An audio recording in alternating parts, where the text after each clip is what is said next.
Professor doctor V Gupta, cardiologist, Delhi Apollo hospital से। आजकल ये हमारे साथ एक परिवार बैठा हुआ है और हर पेशेंट को सीखने के लिए देता है कुछ ना कुछ। Every patient is a teacher. तो जब हम लोग एग्ज़ाम देते थे एमबीबीएस में तो कहते थे कि अभी ये तो कोई एग्ज़ाम नहीं है, एग्ज़ाम तब आएगा जब पेशेंट को आप देखेंगे। तो we always tell that actually the biggest examination is when the doctor becomes a practising doctor and every patient is your actually examiner. ये हम लोग सिखाते हैं बचपन में, क्योंकि एवरी पेशेंट इज़ डिफरेंट। हम बच्चों को यही सिखाते हैं कि भाई अभी तो कोई एग्ज़ाम दे रहे हो, पास हो जाते हो, लेकिन जब आप रोज़ पेशेंट देखेंगे वो एग्जामिनर आपको बड़ा है। आप इसीलिए आज के लोग डॉक्टर बनना नहीं चाहते, इसलिए नहीं बनना चाहते कि बहुत ज़्यादा पढ़ाई हो गई है। It's too much actually. My children both are doctors and I can see that syllabus has increased a lot.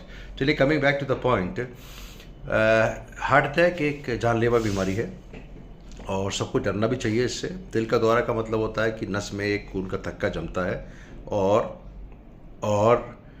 वो नस पूरी तरह बंद कर देता है 100%।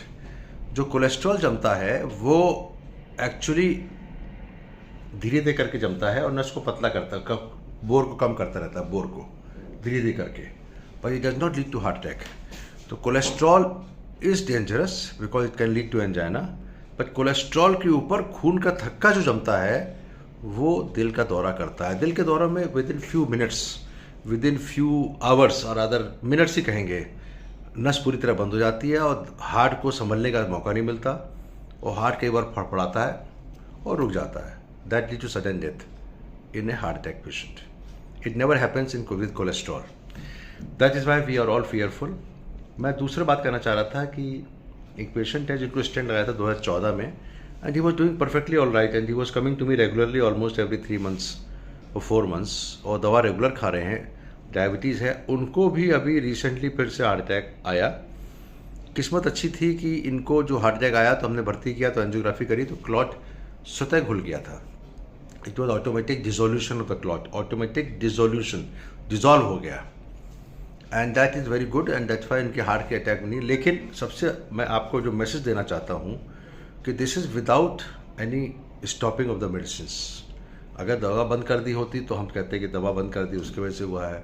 तो some time the anti platelet medicine जो होती हैं दे हैव प्लेटलेट रेजिस्टेंस, और प्लेटलेट रेजिस्टेंस में जो दवा प्लेटलेट को फंक्शन कम करती है उसकी एक्टिविटी कम हो जाती है। तो you should always consider to change from clopidogrel to ticagrelor, जो मैंने अभी किया, and this is the one thing. And secondly, आप रेगुलर चेकअप कराते रहिए डॉक्टर बोलो। और हैप्पी रक्षाबंधन 9 अगस्त 2025। Thank you very much.